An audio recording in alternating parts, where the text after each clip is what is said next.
بسم اللہ الرحمن الرحیم۔ رحمت عالم صلی اللہ علیہ وسلم پر ظلم و ستم۔ کفار مکہ خاندان بنو ہاشم کے انتقام اور لڑائی بھڑک اٹھنے کے خوف سے حضور صلی اللہ علیہ وسلم کو قتل تو نہیں کر سکے، لیکن طرح طرح کی تکلیفوں اور ایذا رسانیوں سے آپ صلی اللہ علیہ وسلم پر ظلم و ستم کا پہاڑ توڑنے لگے۔ چنانچہ سب سے پہلے تو حضور صلی اللہ علیہ وسلم کے کاہن، ساحر، شاعر، مجنون ہونے کا ہر کوچہ و بازار میں زوردار پروپیگنڈا کرنے لگے۔ آپ صلی اللہ علیہ وسلم کے پیچھے شریر لڑکوں کا غور لگا دیا، جو راستوں میں آپ صلی اللہ علیہ وسلم پر بتیاں کستے، گالیاں دیتے اور یہ دیوانہ ہے کا شور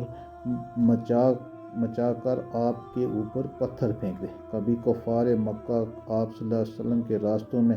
کانٹے بچھاتے، کبھی آپ صلی اللہ علیہ وسلم کے جسم مبارک پر نجاست ڈال دیتے، کبھی آپ صلی اللہ علیہ وسلم کو دھکا دیتے، کبھی آپ صلی اللہ علیہ وسلم کی مقدس اور نازک گردن میں چادر کا پھندا ڈال کر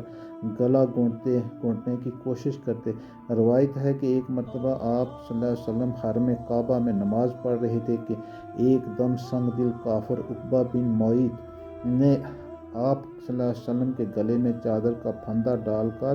اس زور سے کھینچا کہ آپ صلی اللہ علیہ وسلم کا دم گھٹنے لگا۔ چنانچہ یہ منظر دیکھ کر حضرت ابوبکر صدیق رضی اللہ عنہ